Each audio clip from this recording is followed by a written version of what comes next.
Pronto, agora nós estamos ao vivo. Pessoal, olha só, eu sou o professor Gustavo Marques e hoje estou aqui na Escola Teológica ETPP para falar com vocês de uma das nossas disciplinas teológicas. Disciplina esta que é a disciplina de livros poéticos. Aí você fala para mim assim, o que é livros poéticos? É uma poesia? É um romance? É uma melosidade? O que é isso?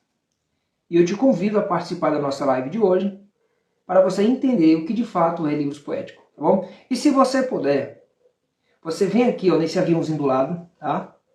Clica nele, compartilha esta live com outras pessoas, porque esta aula, ela costuma ser uma aula só para os nossos alunos do curso de teologia, tá? E eu resolvi hoje falar a todos. Então você está assistindo uma aula totalmente gratuita. Você que é aluno, parabéns. Está aqui para adquirir conhecimento do seu livro, do seu curso. Você que não é aluno, parabéns. Você está recebendo uma aula totalmente gratuita, tá? Para aprender um pouquinho mais. Aqui nós temos a irmã Maria da Paz, lá da cidade de Uruana, né? Nossa aluna há muito tempo. Nós temos aí o Davi, um jovem talentoso, dedicado à palavra. E eu quero começar hoje falando aqui dos livros poéticos, mas eu quero iniciar lendo o livro dos Salmos, tá? Se você puder, pegue aí a sua Bíblia comigo, no Salmo 119, versículo 18. Eu amo demais esse versículo. Eu acredito que foi um dos versículos que eu mais falei em toda a minha vida. Salmo 119, verso 18. Diz assim, ó: Abre tu os meus olhos, para que eu veja as maravilhas da tua lei. Que é o Salmo 105, que diz assim, ó: Lâmpada para os meus pés é a tua palavra, e luz para o meu caminho. Então, duas coisas que eu sempre pedi a Deus. Senhor, que a tua palavra seja a lâmpada para os meus pés, a luz do meu caminho. Senhor, me coloque na palma da tua mão, no meio da palma, para que eu não venha cair nem para lá e nem para cá, nem para frente nem para trás, nem para a esquerda nem para a direita, mas que eu permaneça firme no meio da palma da tua mão. Não me permita desviar. E ainda que eu desvie, Senhor, nem que seja na última hora, traga-me de volta para casa. Essa era minha oração constantemente quando jovem. Porque eu dizia, uma coisa eu pedi ao Senhor e eu buscarei, que eu passe até os últimos dias da minha vida na sua casa, aprendendo da sua lei dia e noite. E aí eu dizia essa oração: abre tu os meus olhos, para que eu possa ver as maravilhas da tua lei. Salmos são orações. Salmos são poesias da alma. Os livros poéticos não é essa poesia que você está acostumado a ver, cheio de melosidade, cheio de rimas. Os livros poéticos são livros que te fazem tirar as mensagens mais lindas do cerne da sua alma e expor para fora. Os livros poéticos são aqueles sentimentos que você teve na hora da luta e da prova.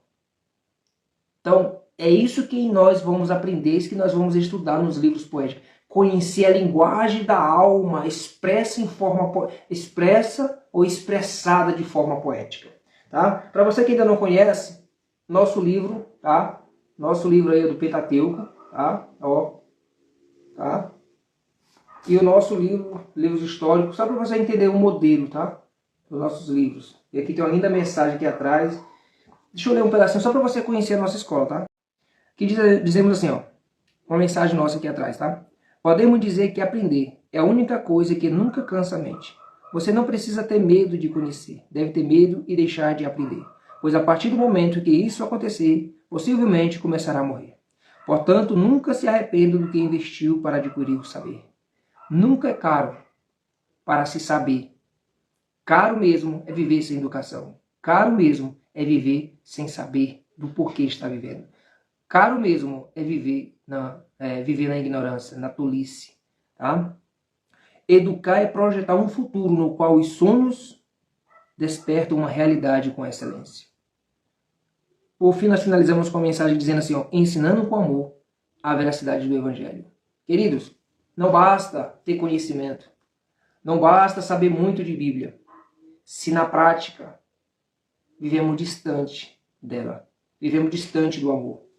Agora há pouco eu estava vendo um mestre responder a um aluno: filho, a única coisa que eu posso te responder até agora é isso aqui. Porque se passar isso aqui, eu vou ser ignorante com você. Não deveria ser assim. Mas infelizmente, vou colocar no pacote eu também.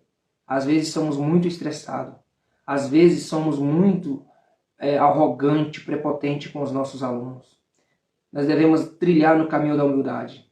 E só conseguimos trilhar neste caminho quando lemos Provérbios, um dos livros poéticos que nos ensina a poesia do ensinar, do conhecer, do saber. Os livros poéticos, tem um livro chamado Provérbio, que é o livro da sabedoria.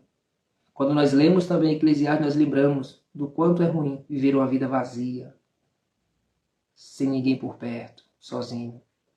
Um jovem hoje falou para mim assim: professor, como é que eu faço para ganhar uma bolsa para estudar na sua escola? Eu disse para ele assim: olha, a nossa escola não é uma escola que tem conhecimentos para você andar voando, para você andar aí, digamos assim, aéreo, no mundo da lua. Só revelações, inspirações e aquelas coisas. E não, isso aqui ninguém nunca viu. Não. O que nós ensinamos aqui está na Bíblia. Todo aquele que leu, viu. Todo aquele que leu, ao ouvir nós falar, lembrará. No entanto, o que eu garanto é, ele vai adquirir um saber a mais. Porque quando ele leu, talvez ele não entendeu. Agora ele vai ler e vai entender. Então ele vai dizer assim: rapaz, eu já li isso várias vezes, mas nunca imaginei que fosse assim. Que isso de fato queria dizer isso.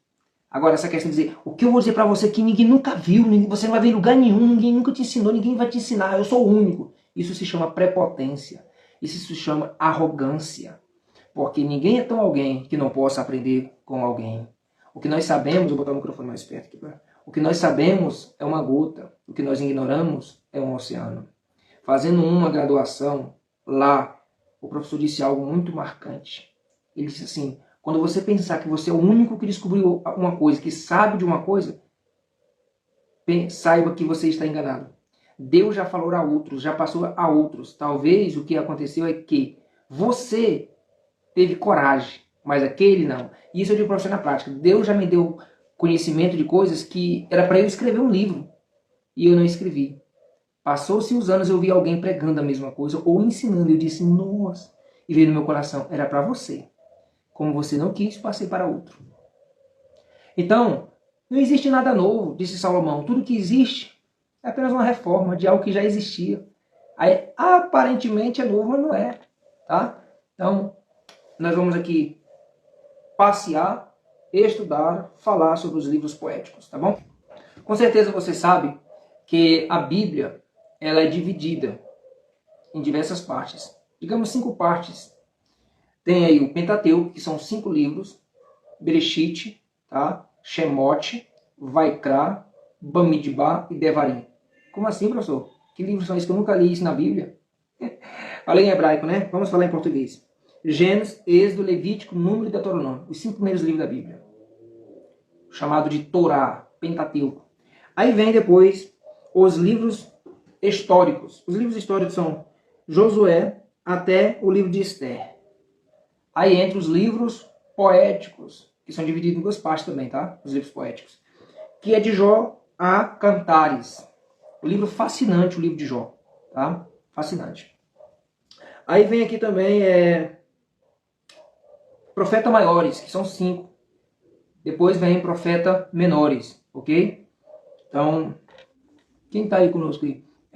Pessoal, vocês que estão aí comigo aí, o Davi, a Maria, vocês estão conseguindo ouvir bem aí? O áudio está legal? Porque eu vou iniciar o assunto agora e eu preciso que esse coisa esteja legal. Tá assim, a irmã Maria disse que tá assim, beleza. Então vamos lá, vamos começar aqui. No nosso livro aqui, Livros Poéticos, nós temos a seguinte mensagem aqui, ó. Para os nossos alunos aí que vai ter esse livro, ou que tem esse livro aqui, tá fácil, tá? Então veja bem, ó. A introdução do nosso conteúdo diz assim, ó. A essência da poesia na Bíblia encontra-se na densidade ou no uso intenso de conotações, de comparações, de metáforas, mais do que em características formais. rimas, métricas e etc. Tá? Nós começamos assim, ó, na primeira página do nosso livro. Ó. Caro estudante de teologia,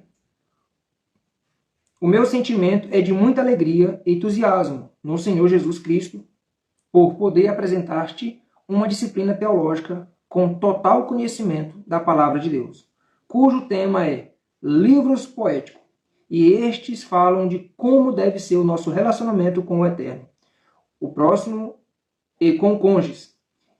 Esses 5 livros estão recheados de sabedoria, conselhos edificantes.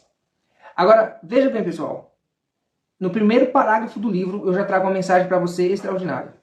Tá? Porque aqui dizemos assim, ó. Veja bem, eu vou repetir para você. Cujo tema é livros poéticos. Tá? E estes falam de como deve ser o nosso relacionamento com o Eterno.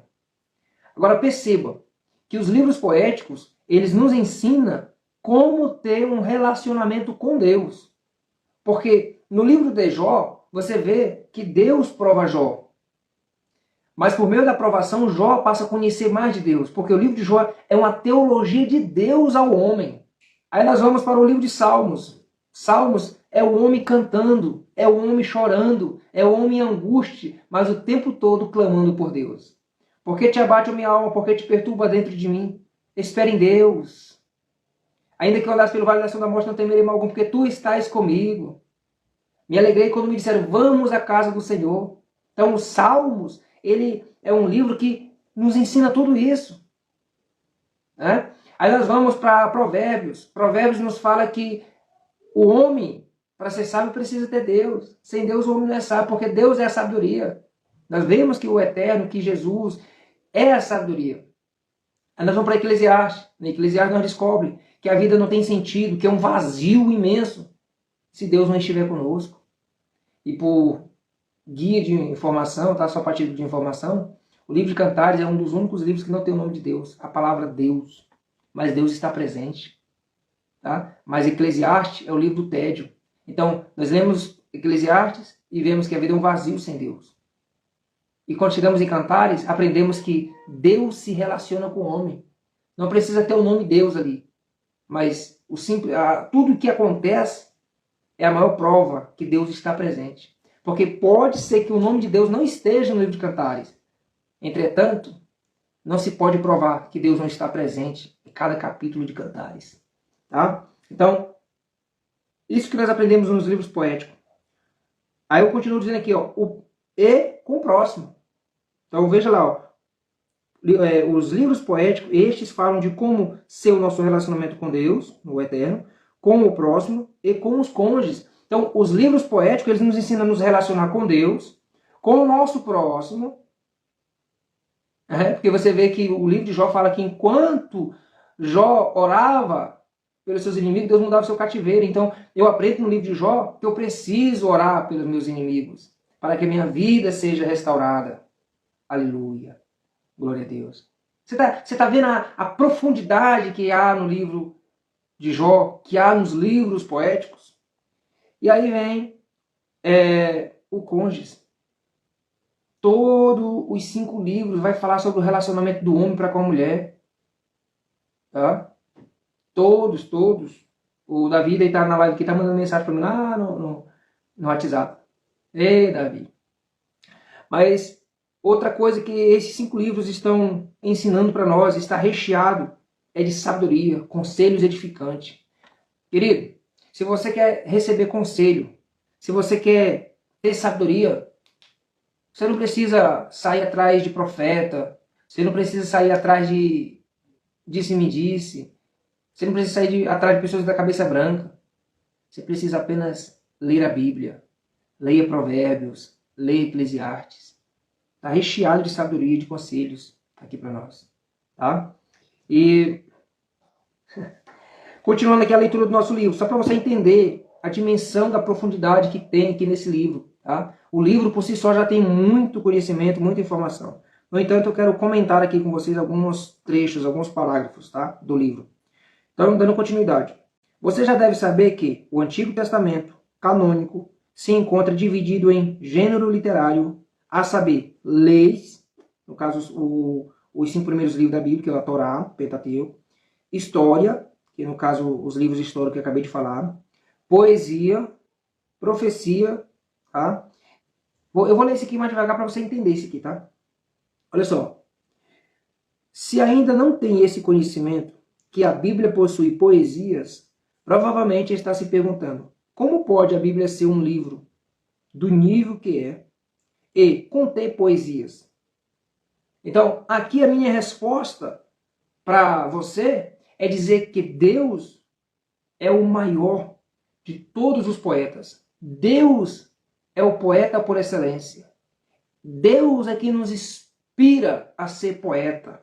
Deus é que nos inspira a poetizar. Deus é quem nos faz regozijar a alma, o espírito em poesia. Quando você estiver na luta, quando você estiver na adversidade, lembre-se, você precisa gerar poesias para Deus, gerar salmos para Deus, tá? Gere salmos para Deus. Vamos continuar aqui, tá? Segundo parágrafo aqui para nós, tá? Sendo assim, nesta disciplina, estudaremos os 5 livros chamados poéticos, tendo em vista o fato de a mensagem do amor divino não ser uma ciência exata. Entretanto, não deixe de ser uma ciência. Como escreveu Ernst Mayr. Ele diz assim, é um escritor, inclusive eu acabei de ler, se diz um livro dele muito bom, ele tem mais de 30 livros escritos. Tá? Ele diz assim, ó, a ciência absoluta pertence somente a Deus, porque somente Deus é o Criador, preservador de toda a realidade. A ciência não pode avançar sem a fé. Por muito tempo, houve uma discussão entre ciência e fé. Alguém tentou dizer que havia uma diferença. Só que a fé e a ciência andam juntos. É como se a fé fosse uma asa de um pássaro e a ciência a outra asa. Elas andam, voam juntos. Não se pode entender a Bíblia sem a ciência. Não se pode entender a ciência sem a Bíblia. Ou não se pode ter fé. Tá? Então, não se pode entender a ciência sem a fé, não se pode ter fé sem a ciência. Tá? A irmã Maria falou, está sim, irmã Maria, tá tudo no livro, inclusive é ele que eu estou lendo aqui, tá? Então eu só estou fazendo alguns comentários. E aí alguém ouvindo aí, tá? Pode até discordar desse ponto que eu acabei de falar sobre a fé e a ciência, e é uma questão sua, uma opção sua. Você não é obrigado a concordar com tudo, mas eu sempre digo, ninguém adquire sucesso sem fé. A razão do sucesso de cada um se chama fé. Ele teve que ter fé naquilo que ele estava buscando, estava lutando para adquirir. Tá? O que você está achando aí, irmã Maria, do livro? Você está achando legal? Está gostando? Aqui no nosso livro. Comenta aí para mim se você está gostando. A irmã Maria já leu os livros, a bibliologia dela, já leu hermenêutica, né? Com certeza já leu vários outros livros. E aqui continua assim, ó. Pessoal, vocês que vai chegando aí, vai deixando seu comentário. Se você não está assistindo agora ao vivo, mas vai assistir depois, deixa seu comentário, tá? Ah, ficou top. A Maria tá aí, ficou top. Também achei, viu, Maria? Diz assim, ó. Continuando o parágrafo aqui, tá? Nós estamos só na introdução do livro ainda, tá, pessoal? Vocês precisam ver o que está nesse livro aqui falando sobre o Leviatã. Vocês precisam ver o que está nesse livro aqui falando sobre os amigos de Jó.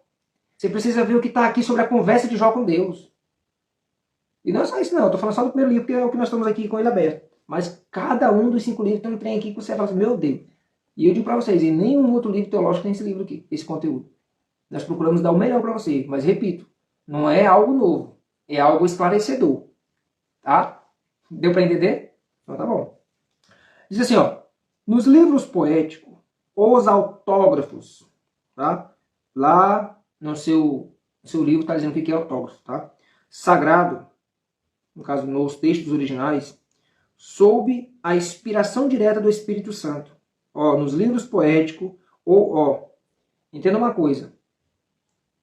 A palavra correta aqui seria sopro. Toda a Bíblia foi inspirada por Deus. O certo seria, toda a Bíblia foi soprada por Deus, tá? Mas vamos usar a palavra inspiração aqui, inspirada, porque já está mais familiarizada com todos, tá? Então, nos livros poéticos, os autógrafos sagrados, sob a inspiração direta do Espírito Santo, tratara de temas entre tantos outros como os atributos de Deus, a singularidade da sua natureza santa, a perfeição do seu amor para com a esposa Israel, por meio do casal Salomão e Sulamita. Tudo isso que nós vamos aprender nos livros poéticos, tá? Podemos entender o amor de Cristo para com a igreja, a vinda do Messias, sua missão precipua, tá? Depois você vê aí o que significa esse precipua aqui, tá? Na terra. O pecado, a sua vitória na cruz e as realidades da alma. Tudo isso aqui é que nós aprendemos nos livros poéticos, bom? Aí eu continuo aqui, ó. É importante você, caro aluno, saber que os judeus apresentam este livro como tendo sido dado por uma inspiração divina, sendo soprado por Deus, tá? Entretanto, um pouco diferente do Pentateuco, escrito por Moisés e dos profetas, e mais nas melhores cópias dos originais, no caso, as Bíblias hebraicas, os livros Salmo, Jó e os Provérbios formam um grupo à parte. Como eu falei para você, os livros, lá no início da live, os livros poéticos, eles se dividem em duas partes. A primeira parte é essa aqui, ó, Salmo, Jó e Provérbios. São os sapienciais, tá? São os livros sapienciais, tá bom?